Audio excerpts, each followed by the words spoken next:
so this is the moment of truth. I gotta be honest, I don't necessarily like buying Hot Toys off eBay because you never know who the seller it is. And what I mean by that is, you know, you don't know who the seller as a person is. They could be clean and take care of their stuff, or they could have thrown this thing around like it was a Marvel Legend and just had fun with it. You know, you can really only judge by photos, and photos you can only judge so much. Usually, when a lot of people put stuff up on eBay, they don't put it in the right lighting, you know, so everything is washed out and it's hard to see if there's any imperfections with the sculpt or anything else. I did look in the pictures and kind of got a feel for how the guy's setup was at home, and it looked like he was a clean individual, so I'm hoping that he took care of his figure. I don't have any issues with it, but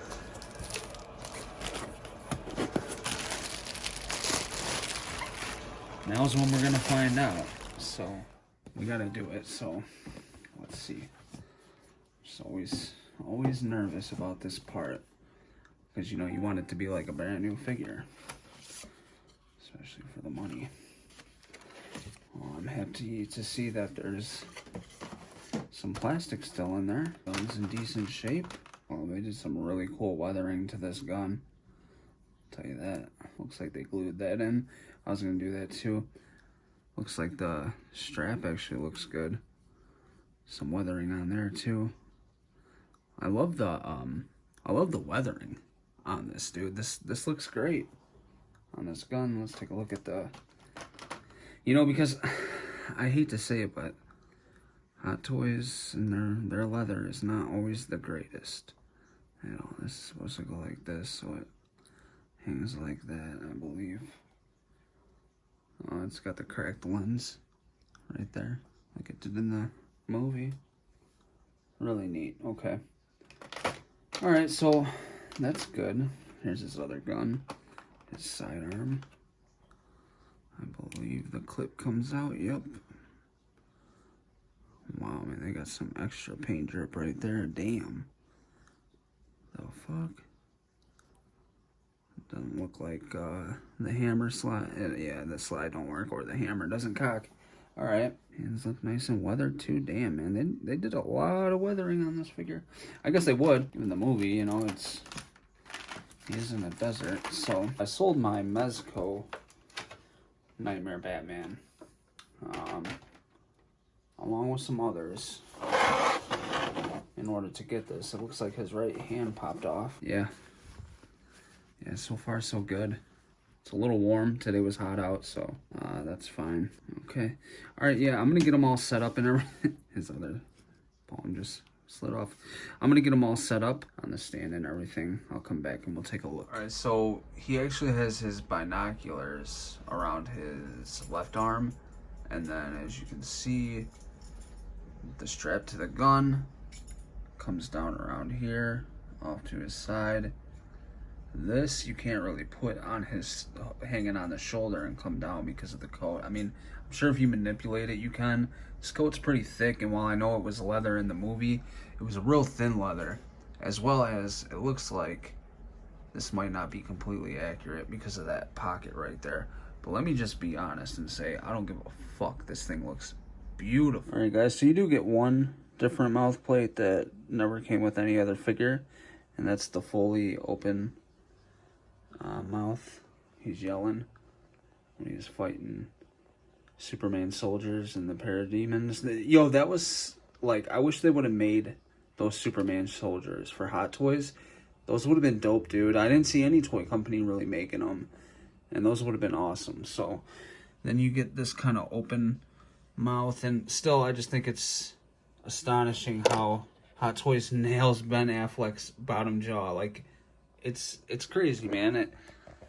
On every single one, it's like, just by seeing the bottom of that jaw, you can see Affleck in it. All right, guys, I've had him out of the box now for about, I don't know, an hour or so, messing around with it, getting, you know, his binoculars on him. The gun is so detailed too, dude. Like, it blows me away. It really does. I love the gun. It looks great. The whole thing, and one thing that you don't really notice from video is the attention to detail with the Sculpt, man, I mean, it looks like sand is on here. Like, it looks pretty sandy, you know, because he's in the desert. And with the gloves, the gauntlets, everything, the pants, like, they just did a really good job weathering this guy. Like, it legit looks like it. I had kind of some fears that he looked too bulky with this coat. But to my surprise from the side here, man, it doesn't look bad at all. So as you can see, when we take a step back here, head to toe, it looks fine. It looks proportioned perfectly, I think, in my opinion. I do need to adjust the elbow area for the sleeves. It needs to kind of be scrunched up right there, and that's just an easy, quick fix. I did notice throughout this whole sequence in the movie that his coat gets tucked behind his sidearm right there. So I decided to do that. And I thought that this was like digital camo. It's not. It's just a beige paint application and then weathering. But it did look like from like the movie and photos that it was digital camo. But if anybody else thought that, no, it's not. It's just painted beige and weathering. He's got some really nice dirt and sand buildup on the boots here. And even, you know, like the pants have really good weathering. And the knee pads, everything. I was a little scared that maybe the pants were going to be a little bit too big from, you know, pictures I saw people taking. No, they look fine. The straps for his holster right here could be weathered more, and that's a reoccurring theme around this figure. For instance, if we look at the goggles, that definitely needs to be weathered. His scarf needs to be darker as well. That shouldn't be too hard. I'm just going to get like some RIT dye, and I'm going to do his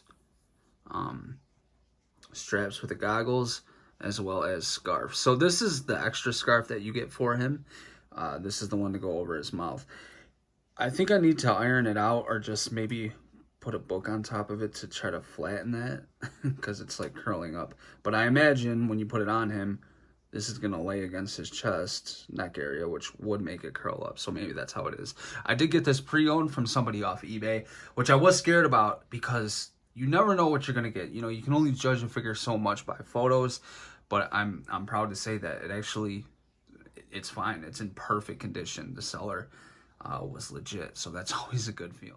All right, guys, so that's pretty much it for today's video, man. I want to mess around with this a little bit more. I have another Batman coming, another Batfleck from BVS. So once I get that in, I believe it's supposed to be delivered Monday. However, it might come sooner. It's from FedEx, and their tracking tends to be all over the place. Like UPS, for the most part, when they get a package, they could tell you that day when it'll be delivered to you. With FedEx, at least for me, it could be different for you. It tends to be all over the place. So they'll estimate like a couple days after the date that it'll actually be released. Or sometimes it'll actually be delivered on that time because they're running slow. I don't know. Plus the whole COVID thing and now this race war going on. Who knows when it'll actually get here, but it says Monday. So on that day, I want to take all my Batfleck figures and just kind of take a look at all of them, because now I will have every single version of Batman in the movie plus Justice League. So I'm super stoked about that. There's more figures I have to get, but we'll talk about that when the time comes. So today I just wanted to do a little quick unboxing overview and my first initial thoughts of the figure. I know this figure is old. And I'm not going to say that it's my grail, even though it was very sought after. It's one of the figures I've always wanted since I started collecting Hot Toys, because I loved him in BVS. As time goes on, I love BVS. I think it was actually a brilliant movie. I definitely does not get the credit that it deserves. And Nightmare Batman was just super epic. So I really hope that he returns for the Snyder Cut. Snyder did say that, yes, there was more Nightmare Batman in Justice League. So hopefully the Snyder Cut will reveal that and we will get to see more of him, because I think that he was absolutely fantastic in BVS. And I loved seeing kind of like that world of Darkseid ruling it. It was just really dope. So that's good to do it, guys. If you're new here, make sure to subscribe, hit the thumbs up for your boy. And I do have a giveaway going on my Instagram. Link will be in the description below. It is for Star Wars The Black Series Mandalorian, the child figure. Recently, I kind of slowed down on 1/12 collecting because I want to focus more on 1/6. That's really what has my heart at the moment. So I figured, you know, I got this in. I'm going to get the Hot Toy Mandalorian and child. So I don't need this. So I figure, you know what, let me just go ahead and give it away on my Instagram. So I will be posting the giveaway up there shortly within the next day or two. So if you're interested in this, make sure to head over there. Like I said, the link will be in the description below. And that's it, guys. I hope you guys enjoyed the video. If you did, let me know your favorite thing about the Nightmare Batman in the comment section below, or what your favorite version of Batfleck is. I know it varies for everybody. Me is definitely either just his regular suit or Nightmare Batman. I also am starting to really love the Armored Batman, which you guys will find out more about coming up. So that's going to do it, guys. Thank you so much for tuning in. I will catch you in the next video. Peace.